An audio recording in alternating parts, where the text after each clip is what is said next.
Don Shute. I am the solid waste and recycling manager for the town of Pittsfield. I've been here for 27 years, 17 years as the manager of the facility here. I'd like to welcome you here. This is one of the heart and soul of our operation here is the recycling buildings, where we take all of your trash, your demolition debris. We also take tires and other debris. And our recycling facility, we do segregated recycling here in the building. Something that we pride ourselves on, proper segregation, which keeps our costs down for our solid waste program. Our program every year costs about $400,000 to operate. We do about $125,000 worth of revenue back every year. So we have a very affordable program, and we continue not to have fees at our facility to be able to offer these services to the town of Pittsfield. So, as you can see, this is the heart of the operation. Here we bale paper magazines and other mixed paper, which would be foam books, soft cover books and stuff. At the current time, we're seeing a sharp decline in paper since the computer age. And basically what it does is every ton of this we divert from the landfill, we save $70, and we're selling it right now for about $35 a ton. The market is low, but it's still equitable to take this out and save it. With the avoided cost and what we make, it is still profitable to be able to do these mixed papers. And over here, we have a plastic baler. We do plastics 1 through 7. Basically, the biggest thing that we do now is our money maker is number 2 HDPE. I just sent out a load after about a year, and we just marketed it for about 18 cents a pound. So it roughly figures out to about $360 a ton we get for our plastics. And again, we save the $70 from the avoided cost from it going into the solid waste stream. Unfortunately, we're still baling number 1 and 3 through 7 plastics. It's not very equitable. I'll show you downstairs that we've got like 15 or 18 bales of the stuff that we cannot market at this time. They want us to spend $60 a ton to get rid of it.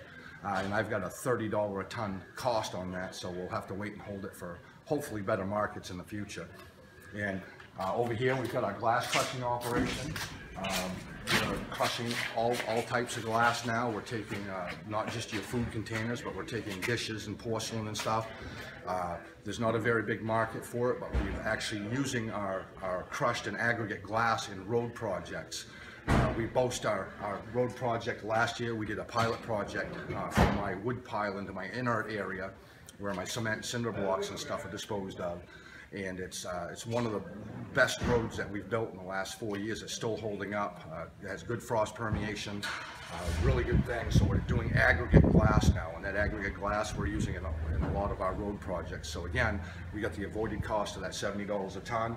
We're not really getting anything out of it except for it's making very good road basing and ditching material for the town to reuse in its projects. And over here we have our, if you want to come downstairs, we have one of our big balers. It's the heart of our operation here. We bale all of our cardboard down here. Corrugated cardboard at this point.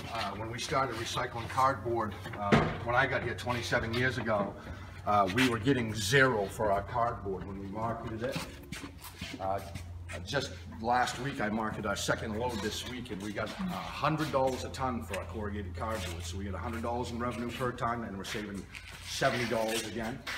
What a nice deal this is. And this baler here we just figured out the other day. It's all automated. We got it through the Maine DEP through a recycling grant to recognize efficiencies, and we've become 50% more efficient with less manpower. We're doing double the tonnage of the cardboard. So this is one of the biggest commodities that we do. It's basically our money maker for the recycling program. And if you look over here, you can see where we have our marketed mixed paper and newspaper magazines. Each one of those bales over there is about 1,600 to 1,800 pounds, depending on the material we put in. And that again is what makes our program work is we segregate. People help in the process to segregate the material, so it's pretty much clean when we get here. There's been a lot of debate about the single stream, and a lot of communities now are not recycling. They're sending everything that was single stream to the landfill. So there are some real big issues in this state right now about losing space in landfills, and also not recycling, which the state goal has now been moved to 50% for 2020, which this year our goal was to meet 60%. I haven't done our numbers yet, but we'll be right around 58 to 60%. So we're way above the state average as far as what we do for recycling. The other thing that we've got out here is we both ourselves, we also do electronics and e-waste and mercury recycling. We palletize all our TVs and electronics that get sent back. We get they're 100% dismantled by e-waste and taken apart and reused back in the electronics. And the manufacturers of those electronic products actually pay for the dismantling process, so it costs us zero as taxpayers to get rid of this e-waste. And that again is TVs, computer monitors, computer stuff, laptops, cell phones, anything electronic we do recycle here. Over here is what that plastic that I was telling you about. That's tough marketing right now. It's either number one or 3 through 7. This stuff now is at a cost of $60 a ton.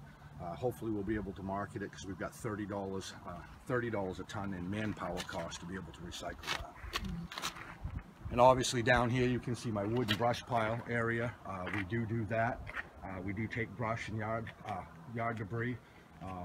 The only thing that we don't do is we do divert, we do have a leaf and a yard waste ban as far as your grass clippings and your leaves and that sort of material go out to Tom Roberts out at the Snakeroot Organic Farm, which he runs a great organic farming facility out there, and he takes that at no charge to the town of Pittsfield. So he offers a great product out there. He does a great job with that organic stuff. So we're trying to lead the way with that organic farming and anything that anyone can use with this type of material. Our chips, when we chip our brush waste only, that also can go out to be composted. We've sent it to the town of Skowhegan, as well as we sent some out to Tom Roberts, out to his Snakeroot Organic Farm, to make sure that we're getting some beneficial use out of that instead of sending this stuff to the landfill. State of Maine did a study a few years ago, and they said that there's still about 40% of what we're throwing in the garbage is organic waste, food waste, organic stuff that probably shouldn't be going in the waste stream. That's something that we're going to be working on in 3 phases over the next 3 years to try to eliminate as many organics as we can to get it out of our waste stream. One of the things I found really impressive is this year our solid waste tonnage was down by 400 tons, which was about 1/8 of what we've done in the past. So we've done a really good job removing not just recycling but other materials out of our solid waste stream, saving taxpayers over $300,000.